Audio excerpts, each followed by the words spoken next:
მოგესალმებით ყველას, ვინც ახლა გვიყურებს. ჩვენ ვიმყოფებით UFC-ს სეზონურ პრესკონფერენციაზე, სადაც ატმოსფერო უკვე პიკს აღწევს. ჩემთან ერთად არის ადამიანი, რომლის ბრძოლებიც ყოველთვის ნამდვილი სანახაობაა. ის არ არის მხოლოდ მებრძოლი, ის არის ოქტაგონის ნამდვილი არტისტი. სხვადასხვა, ბევრმა არ იცის, რომ ის ერთ-ერთი საუკეთესო გოლფის მოთამაშეცაა UFC-ში. ჩემს გვერდითაა ჯასტინ გეიჯი. ჯასტინ, როგორ ხარ? ამბობენ, რომ გოლფში საუკეთესო ხარ, მართალია? მოგესალმებით. სიმართლე გითხრათ, მე და რამდენიმე ბიჭი სულ ვკამათობთ ამოზე. ეს მუდმივი ბრძოლაა ლიდერობისთვის, თითქმის ისეთივე დაძაბული, როგორც აქ ოქტაგონზე. ხან მე ვარ წინ, ხან სხვები. მაგრამ დიახ, გოლფი ჩემი დიდი გატაცებაა და იქაც ისეთივე აზარტული ვარ, როგორც ბრძოლისას. ჯასტინ გეიჯი. მართლაც დიდი დრო გავიდა ჩვენი ბოლო შეხვედრიდან. მახსოვს ბოლოს, როცა ვსაუბრობდით შენ რაფაელ ფიზიევთან ბრძოლის შემდეგ, ისლამ მახაჩოვთან დაპირისპირებაზე აკეთებდი აქცენტს. მაშინ ყველაფერი იქითკენ მიდიოდა, რომ სწორედ შენ უნდა ყოფილიყავი შემდეგი პრეტენდენტი. თუმცა მას შემდეგ სპორტის ამ სამყაროში ბევრი რამ შეიცვალა.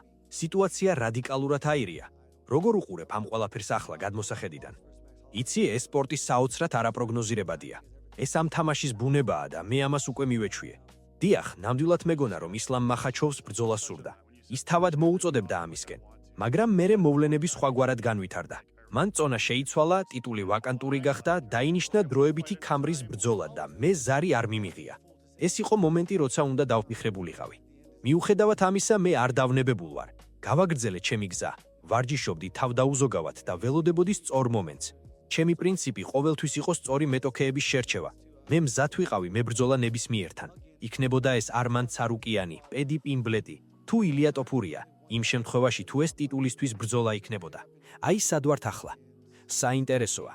იმ პერიოდში, როცა დროებითი ქამრისთვის ბრძოლა მზადდებოდა, შენ აგრძნობინე UFC-ს ხელმძღვანელობას, რომ მზად იყავი?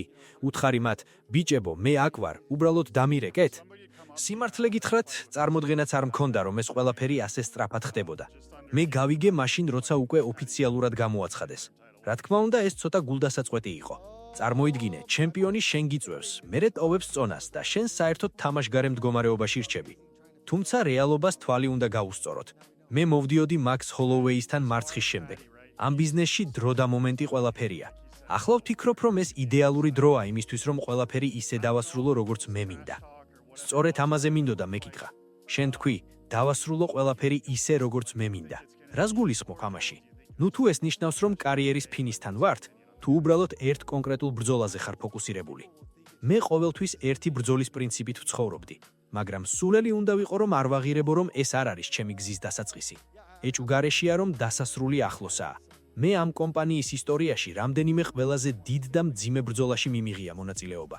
მადლობელი ვარ UFC-ს, რომ ისევ მაძლევენ შანსს, რომ დავამტკიცო, რომ სოფლიოში ერთ-ერთი საუკეთესო ვარ.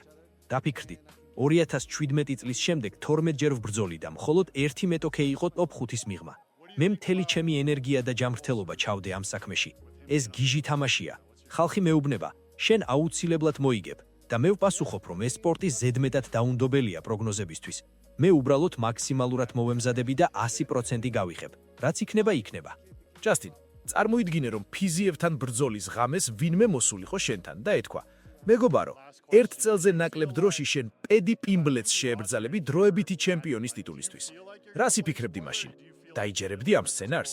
სიმართლე გითხრა, თუ ეს მომავლის წინასწარმეტყველება იქნებოდა, ალბათ ძალიან გამიკვირდებოდა. იმ მომენტში ძნელი წარმოსადგენი იყო, როგორ დაალაგდებოდა მოვლენები ასე. მაგრამ ახლა ჩვენ ვიცით ფორმულა, თუ როგორ მოხდა ეს. ცხოვრება სავსეა სიურპრიზებით და აი, ჩვენ აქ ვართ. რაც შეეხება პედის, მან რამდენიმე საკმაოდ მკვეთრი განცხადება გააკეთა შენზე. საუბრობდა იმაზე, რომ შენ გვერდზე იყავი გაჩერებული და ასე შემდეგ. შენი აზრით, ეს უბრალოდ ტრაშ-თოკია ბრძოლის გასაყიდად თუ რაიმე პერსონალური? საერთოდ, რას ფიქრობ პედი პიმბლეტზე? დღეს პრესკონფერენციაზე დაძაბულობას უნდა ველოდოთ თუ ყველაფერი კორექტულად ჩაივლის? ვფიქრობ, ხალხი ამას ტრაშ-თოტად აღიქვამს, მაგრამ სინამდვილეში ის უბრალოდ ისეთია, როგორიც არის. მე კი როგორიც მე ვარ. ეს გასართობი ბიზნესია და პედი ერთ-ერთი ყველაზე გასართობი პერსონაჟია ამ სფეროში. სიმართლე გითხრა, წინააღმდეგი არ ვარ თუ ის ისტორიას ცოტა წიწაკას დაამადებს, რათა მაყურებელს მეტი ინტერესი გაუჩნდეს. თუმცა ხალხი ამ ბრძოლას მაინც ნახავს. მე ყველაზე სტაბილური და სანახაობრივი მებრძოლი ვარ. პედი კი ახლა ნამდვილ აღმავლობას განიცდის. როდესაც ოქტაგონის კარი დაიკეტება, ჩვენ შევეცდებით ერთმანეთს სული ამოვხადოთ. გარანტიას გაძლევთ, არენაზე მყოფი თითოეული ადამიანი იმ მომენტში ნამდვილ ცხოველად გადაიქცევა ემოციებისგან. ესაა ჩემი მიზანი ყოველ ჯერზე. მინდა გკითხო არმან ცარუკიანის სიტუაციაზეც. ის ახლა გარკვეულწილად თამაშგარე მდგომარეობაშია. რას ფიქრობ მის მდგომარეობაზე?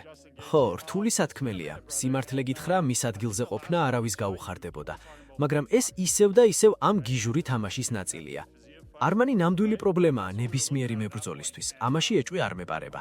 დარწმუნებული ვარ, ის თავის შანსს აუცილებლად მიიღებს მომავალში. ვნახოთ რა მოხდება. და ბოლო კითხვა. ბევრი მიიჩნია ფავორიტი პედი პიმბლეტია. შენ თუ გრძნობ თავს იმ ადამიანად, ვინც ყველას გეგმებს ჩაუშლის. თუ ფიქრობ, რომ ანალიტიკოსები და გულშემატკივრები საერთოდ არასწორად აფასებენ სიტუაციას. პირიქით, მე მიყვარს ანდერდოგის როლში ყოფნა. ჩემი 12 ბრძოლიდან 8-ჯერ თუ 9-ჯერ აუთსაიდერად მთვლიდნენ, რადგან ყოველთვის უძლიერეს მეტეპოებს უპირისპირდებოდი. მე ავაპირებ ზუსტად იგივე გავაკეთო, რაც ტონი ფერგუსონთან ბრძოლაში გავაკეთე. გამოვალ, ვიბრძვი და ყველაფერს თავდაურებ დავაყენებ.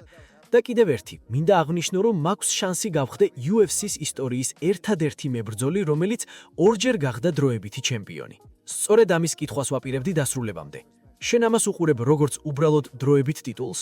თუ თვლი, რომ ირადგან ილია ტოფურია ახლა არ იბრძვის, შენ იქნები ნამდვილი ჩემპიონი. იცი, საბოლოო ჯამში, როდესაც ფურცელზე გიწერია დროებითი ჩემპიონი, ეს ფინანსურად და სტატუსურად ზუსტად იგივეა, რაც ნამდვილი ქამარი.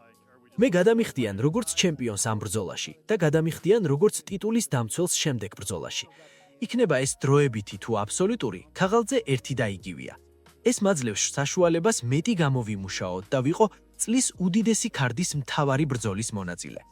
მადლებელი ვარ UFC-ს, რომ მენდობიან და მაძლევენ საშუალებას ვაკეთო ჩემი საქმე ასეთ მაღალ დონეზე. ჩვენ კი შენი მადლებლები ვართ, ჯასტინ.